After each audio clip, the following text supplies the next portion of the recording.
everybody and welcome back to another video. My name is Sophie. So I am a new mum myself and I just thought that it would be a good video to make I don't really even know what I'm going to call it in the title, but I just thought it would be a good time to make a video of what I would tell someone who is pregnant or what I would say to a new mum to be, and just sort of things that I've learned myself and things that I wish I'd been told or things that I had been told and that I'm glad that I'd been told. So there's a lot of things that people told me when I was pregnant, including like my friends, my family and people on Instagram, and that I'm really glad that I got told that. And then there's also things that I've learned along the way which I wish that I had been told. So first things first, I was going to get some like cute cookies or something to eat while filming this video, but then I just realised that I am trying to eat healthy, so that is not going to happen. But I've just got my cup of lemon and ginger tea and I am literally about to spill the tea.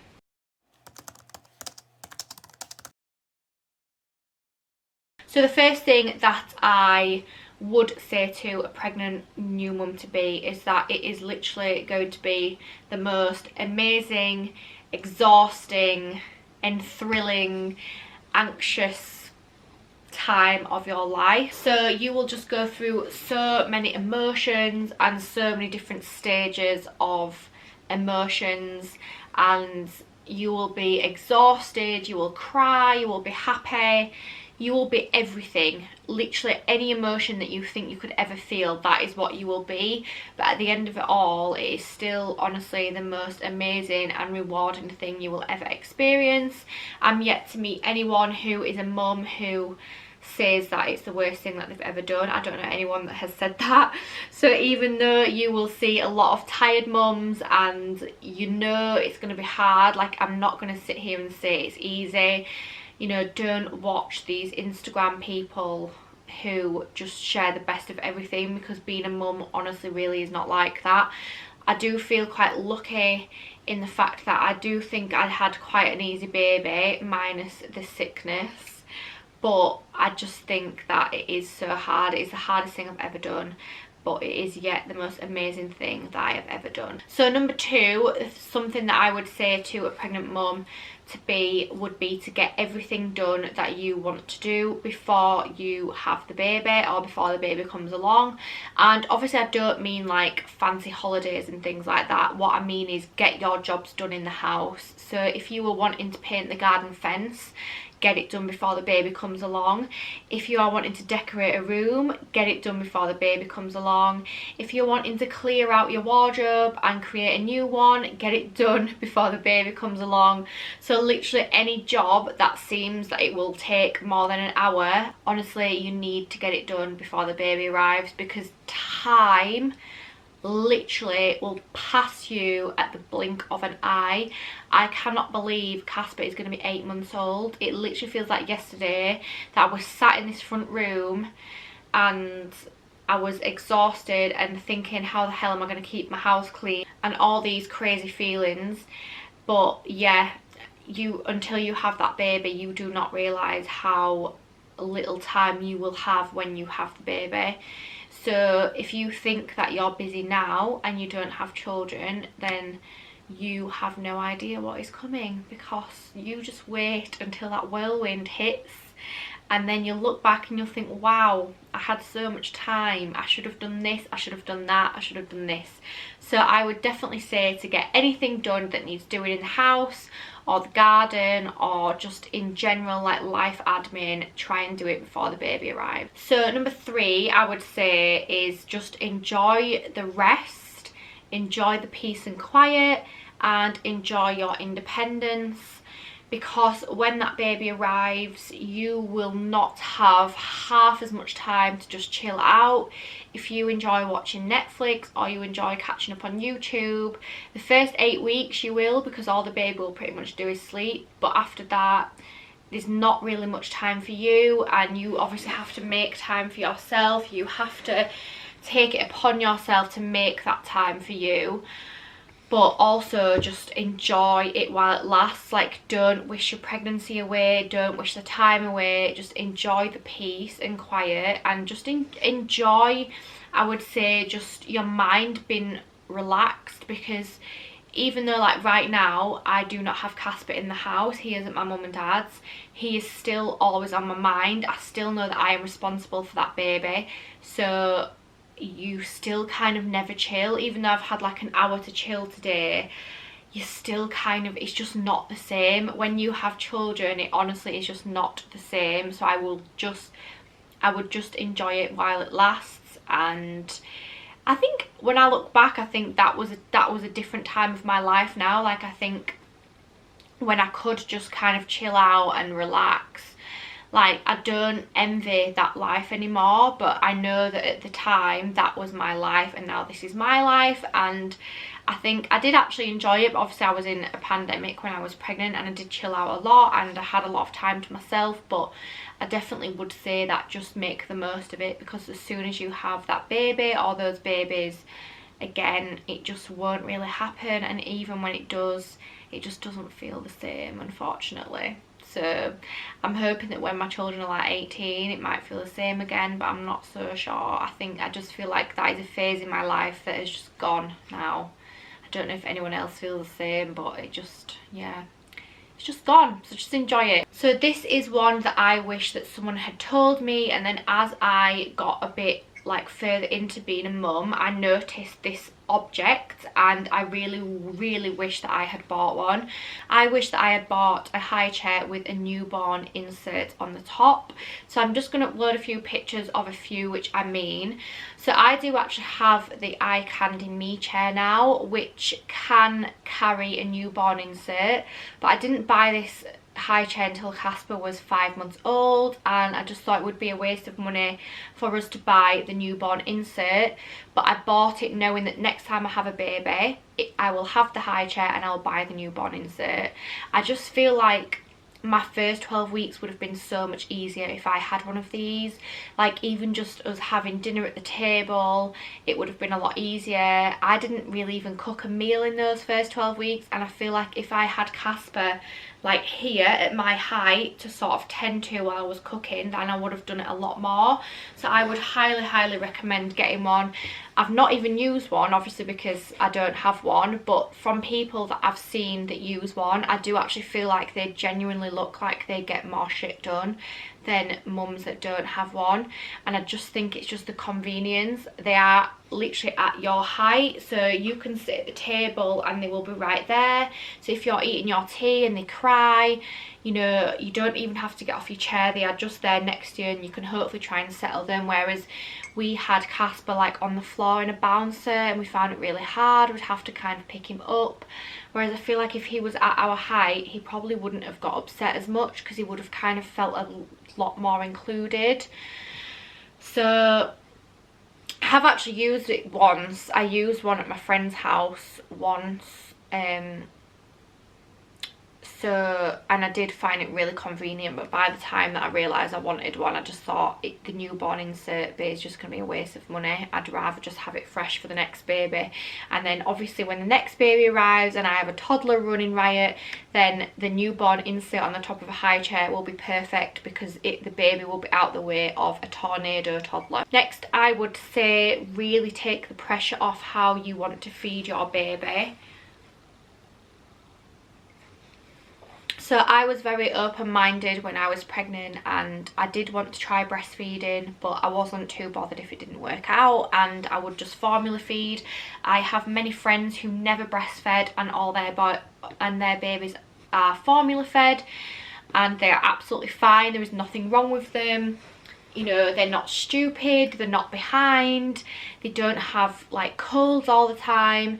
So I knew that there was nothing wrong with formula, but for me, obviously breastfeeding, it is a natural thing and it's free. So I did want to try it, and luckily we got on really well with it. We didn't have many problems, but I know people that have had problems and they couldn't carry on breastfeeding after a few days or a few weeks. And even now when their babies are like 5-6 months old, they have put so much pressure on themselves that they get so easily triggered, because they don't breastfeed. So if they see a mum who is breastfeeding their baby, or if their friends have a baby and they breastfeed and get on really well with it, they really get, I wouldn't even say jealous, they just get really triggered by it and get really upset.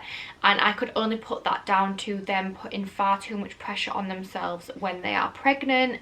So yeah, I understand everyone has their own choices when it comes to feeding, but sometimes it just does not work out that way. So if you really want to breastfeed and it doesn't work out, then please do not put too much pressure on yourself, because sometimes it just doesn't work out that way. And even if people find it easy and they don't have any problems with like latches or tongue ties, they just find it exhausting and they just don't want to carry on, but then they feel bad quitting.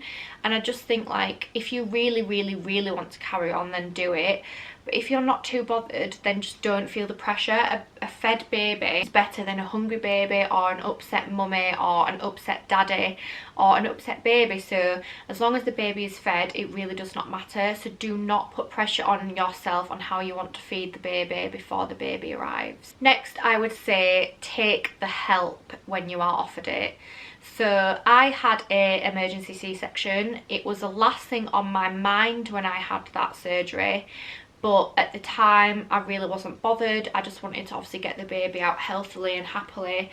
But I did not realise how painful it was going to be after birth.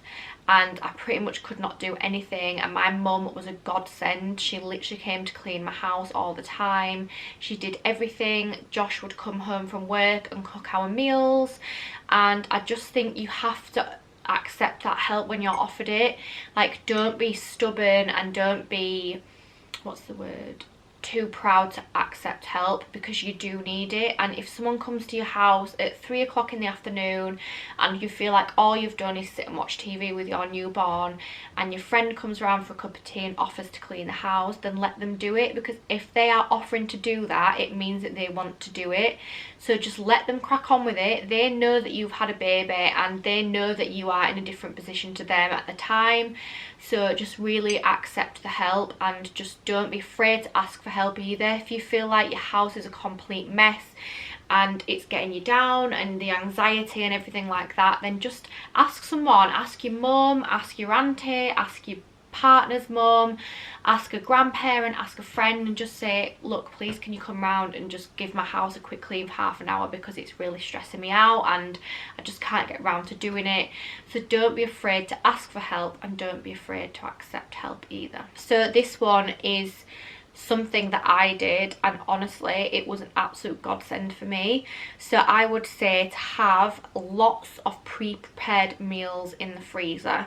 So when I was pregnant, obviously I was pregnant in a pandemic, I didn't have much to do, I wasn't working, we couldn't go anywhere. So when I was about 35 weeks, I pre-made loads of meals to pop in the freezer, and I cannot tell you how much those freezer meals helped me out in the first 8 weeks. Again, when you have a baby, nothing will hit you like having a baby. It is literally life-changing overnight, and you think that you're just going to be able to walk into the kitchen and make yourself a sandwich or a piece of toast, and honestly even that is difficult in those first like 8 to 12 weeks. But the fact that I had meals in the freezer was honestly just so easy, and it just made sure that I had at least one good meal a day. So I would get it out the night before, and then when I was sort of feeling hungry like midday, I would literally just get it out of the metal container, put it on a plate and shove it in the microwave for 2 minutes, and that was my meal ready. So I would just do it when the baby was asleep, so I knew that I had at least a good 5-10 minutes to eat. And because I didn't have to prepare anything, I didn't have to risk wasting like that time preparing food. I literally just got it straight out of the fridge from the freezer. So I pre-made, I think I had some chilli and rice, and oh no I didn't, sorry, I had chilli and mashed potato, because frozen rice is not very nice. I made a pasta dish, and I also made, what else did I make? I think they were curries, I'm not quite sure, but it honestly is one of the best things that I ever did. And one of my friends is currently pregnant with her third, And one of the things I'll be doing for her is pre-cooking her loads of meals so that she can shove them in the freezer, so I know that she can eat. Because honestly, that is one thing again that is just so important to a new mum, is to make sure that you're eating enough food to get the energy in to look after your baby. Especially if you are breastfeeding, you need all the calories you can get, but it is so hard to be eating when you have a newborn baby. So that is one thing that I would do. If you are watching this now and you are pregnant, then I would recommend looking up some good freezer batch meals and getting them done, or just ordering some meals from a prep website and shoving them in the freezer so that you can easily eat. And I also made all the meals so that I could eat them with a fork, so just in case the baby was kicking off or crying or didn't want to be put down, I knew that every meal that I had I could just literally eat with one hand and a fork. And sometimes I did have the baby attached to me, sometimes I was cuddling the baby, but because I could eat it with one hand, I found it really convenient. So this is also something that I did, and that is because I got told by a family member. So I would highly recommend buying an Isofix base that fits both sized car seats on. So a lot of Isofix bases are made solely just for one car seat, and then when they have outgrown that car seat, you not only have to buy a new car seat, but you have to buy a new Isofix, and it ends up costing a fortune. But I know that Cybex and Maxi Cosi, I don't know if the Joey do one, but I definitely know that Cybex and Maxi Cosi have a Isofix that fits on the newborn car seat, and then also the like baby to toddler car seat that's the forward and rear facing one. So we have a Cybex Isofix Cloud Z base, I think, and it's one of the 360 spin ones, so it fits on the baby car seat, and then when Casper's car seat gets upgraded, it will also fit that on. So I only have to buy a new car seat, and I don't have to buy a new Isofix. The Isofix is more expensive, but you are only investing into it once rather than investing into it twice. I think it's £180 for the Isofix that fits both car seats, the one that I have, and I think the Maxi Cosi one will be around the similar price. But then a standard Isofix that just fits a normal car seat, a baby car seat on, is about £110. So you are saving money in the long run, even though it's a bit of a bigger investment. And I personally believe that car seats are an investment. They literally could save your baby's life. There is no point going after the cheapest car seat you can find, because it literally, as awful and as brutal as it sounds, could literally result in life or death for your child if you are found in a really bad accident. Fingers crossed it would never happen, but I just think it's one of them things that you really need to invest into. So I know that my brother and his girlfriend made the mistake of buying a Silver Cross baby carrying car seat and an Isofix, and then when they had to upgrade it when she was like 8 months old, they then had to buy a new Isofix and a new car seat. So I made sure that I got a car seat I got an Isofix base that fitted both on. So we're coming to the end now of the video. I literally probably could talk forever and ever. There was so many things that I could have said, but I literally feel like I would be sat here for an hour, and I am not about those hour-long videos. I just like a good 20 to 30 minute video. So next, what I was going to say was worry about a clean house when the newborn stage is over. I spent so much time in those first few weeks of Casper's life just thinking that my house was a bomb site, and how is it ever going to be clean again? How am I ever going to find the time to clean the house? Like, I let it cause me so much anxiety. But I look back now and I just feel like when he hit sort of 12 to 14 weeks, I actually found it a lot easier to tidy the house. He would sort of lay down and entertain himself a bit more. He could watch TV.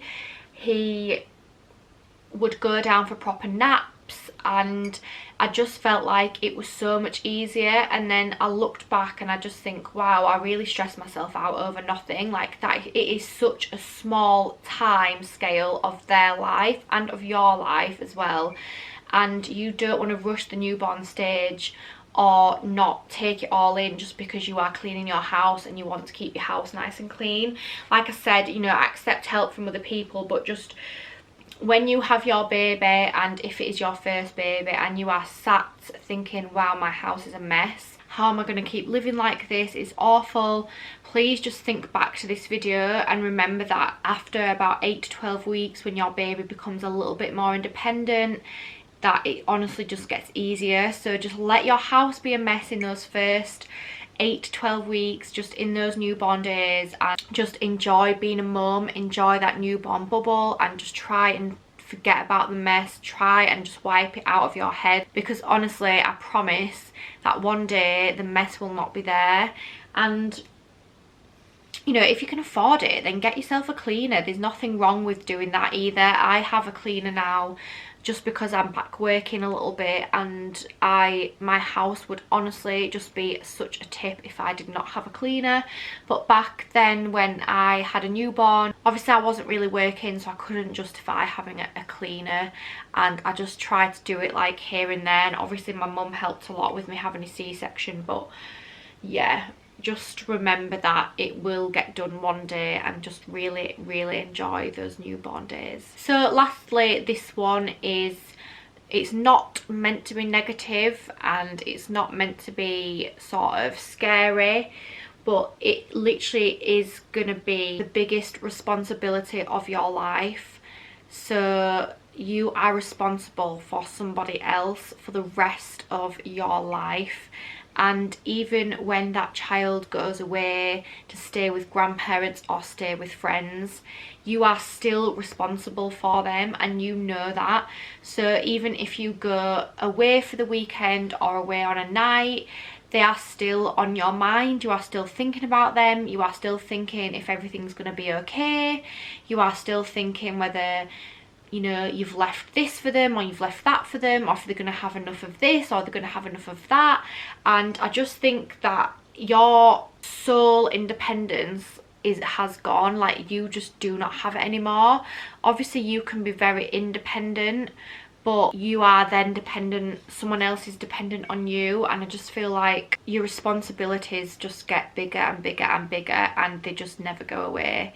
So it's just, and I think that is one of the biggest shocks to the system, that even when your baby isn't there and someone else has them, you still think about all the things to do with them, and still think about, like, I don't really know, like you just think about all the like responsibilities that you have. Today, for example, like Casper's not here, and yeah, I've been working, but I've also been sorting things out in his room. I've been cleaning up after him. I've been making sure that his clothes are all washed. Like, there's just so many things that you have to do, whereas with yourself you could just push it on a little bit, push it on a few more days. Can't bother to do that today, I'll do that tomorrow. But with a baby, you have to do it. So it's like, you know, feeding, for example, when a baby starts to eat food and wean, you know, we might just think, oh, do you know what, I can't be arsed, I'm just gonna go and get a drive-through, I can't bother cooking tonight. But with a baby, unfortunately, you can't just feed them a McDonald's. You have to make them their food. You know, you have to give it to them. You can't really skip a meal. Sometimes we just think, oh, I'm going to skip a meal, I can't be bothered to eat. But with a baby, you can't do that. You can't skip a bottle because your baby needs that bottle. You know, again, like us, we might just not drink all day because we've just not found the time, or we can't be bothered. But with a baby, you can't do that. Like, everything depends on you for that baby. So with that one, I think just comes like a little bit of self-care. Like, I think you really need to set time aside for self-care, whether it's just a bath on an evening, even if you have to do it really late at night and you might feel a little bit too tired to do it. But I just think you just need that time to yourself, and I kind of wish that in the early newborn days I would have done that. I just didn't really ever leave his side, and I think because I was breastfeeding as well, it was a lot harder. But even now, like, I'll see mums of like 4 weeks old like in the bath, and I think, wow, I didn't have a bath till he was like 16 weeks old. But I kind of wish that I would have just given myself a little bit more time to myself in those early days. And it's so easily done, even if it's half an hour, 40 minutes, just reading a book or watching your favourite YouTube videos alone in a room on your own, going in the bath, putting on your favourite face mask, putting on your favourite hair mask, going out and getting a blow dry. Like, I think you just have to try and look after yourself as well as looking after the baby, because yes, that baby depends on you, but you also depend on yourself. So I hope you've enjoyed watching my video. I just thought it was nice to kind of just give those pregnant mums like a few little tips and just a few little updates on what to expect when the baby comes. And I hope none of it has scared you. Like, it really is the most amazing thing that you'll ever do in your life, but you have to be prepared. Like, I just can't really imagine being thrown at the deep end, because it kind of feels like that anyway. So I think if you were unprepared, it would just be like, wow, mind-blowing. But yeah, thank you so much for watching, guys. Please make sure you hit that subscribe button, and I will see you all in my next video.